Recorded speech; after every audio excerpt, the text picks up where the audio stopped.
Balik lahat eh. Sorry hindi ka pa nakaka-recover, tinanong ka na agad namin. So, sana dito mo i-share sa amin, like, your first thoughts, like, seeing it in full. A lot of mixed emotions, of course, because when you do a film, you want to make sure that it's watchable, entertaining, and that people will get something out of it. And I guess, while I was watching it, of course, I've seen the film many times when we were doing post-prod. But seeing it for the first time is a big screen and realizing the impact it might have to our audience, you have to be responsible. And I guess that's really what I was just thinking about the whole time I was watching it. Ano bang kapupulutan ng aral ng mga tao dito? Ano bang mensahe ng pelikula?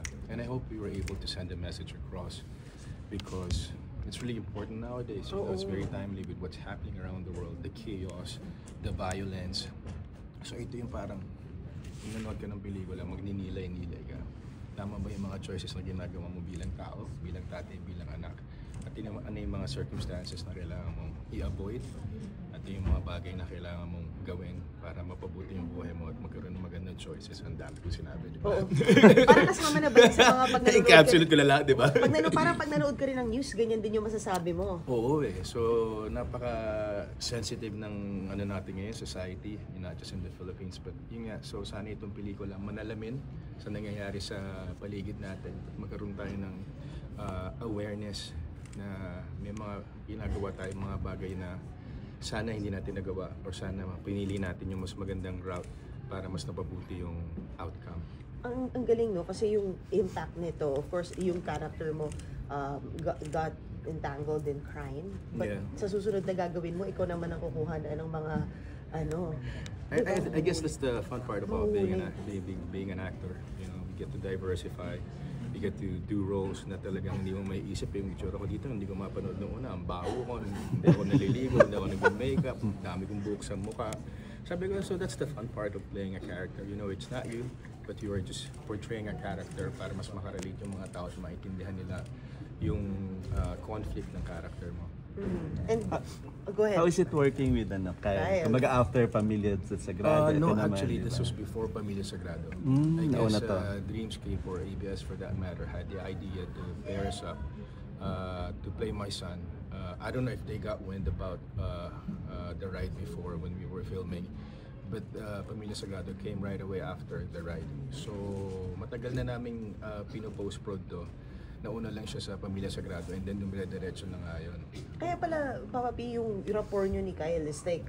Sobra talagang 18 years old pa lang yan. Kasi Kyle, nung nagsimula kami dito, tapos dumiretso pa sa Pamilya Sagrado, anak ko rin siya. So, ganyan talaga yung closest namin because of that. And syempre, bata yan, gagabayan mo yan. And you wanna be able to show him the ropes of this business. And hindi lang naman siya marami tayong nakakasama, pero ito nga, to be given this chance to play the co-lead, di ba? Malaki rin responsibilidad para sa bata. Nandiyan ka para i-guide siya, para iparamdam sa kanya na, basta gawin mo lang ng tama yung trabaho mo at huwag papasok sa ulo mo, then you go places. Ang galing, Papa P, ang dami mong mini-mentor, no? I don't wanna call it mentorship, because at the end of the day, I'm not selfish. I'm just doing my part to be a team player.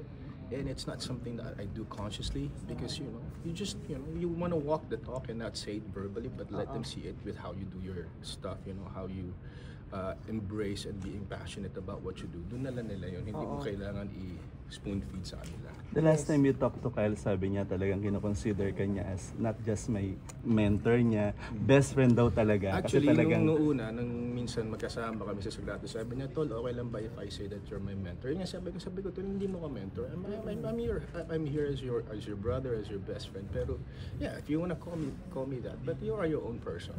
He's very young. It's a long way to go. But I don't wanna call it that kasi parang ang hirap naman nung pag nilagay mo sa utak mo na mentor ka, magtuturo ka. Ako nag-aaral pa rin ako. I'm still a student, Hindi naman natatapos yung pag-aaral natin at pagiging estudyante sa craft natin. So, kung ano man yung nakikita nila, sana pulutin nila yung maganda and they learn from that and they go from it.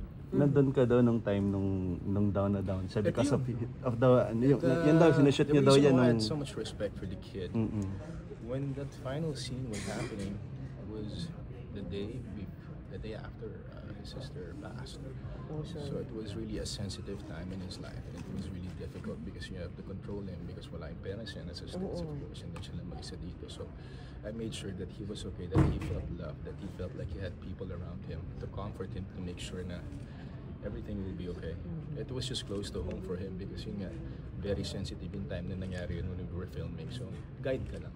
Wow. Naging acting revelation ba si Kyle? Wala naman kasi akong expectation sa kahit kasi nung kasama ko eh. Pero ang sa akin, ang maganda doon sa bata is that yung willingness niya na maging open, hindi maging mayabang but open to new learnings. And syempre sa edad mo yun talagang lahat bago pa eh. So ito bago yung role, bago yung kasama mo.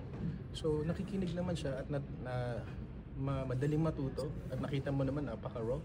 Yun ang maganda pag yung kasama mo, you're on the same page and you know the intention of what you're doing and you give it your best. You know, you commit fully, more than 100%, and that's what I saw in Kyle. Siya daw ang next Piolo Pascual after. Baka mas matangkad siya sa akin. Mas malagpasan pa niya yan. Yun ang marami sila. You know, I have a lot of young friends right now, obviously. And I know they can go places as long as they play their cards well. May upcoming projects ba with Kyle or are you Marami willing to work marami again? kami conceptualize. Bella Padilla, of course, coming from the success of their movie.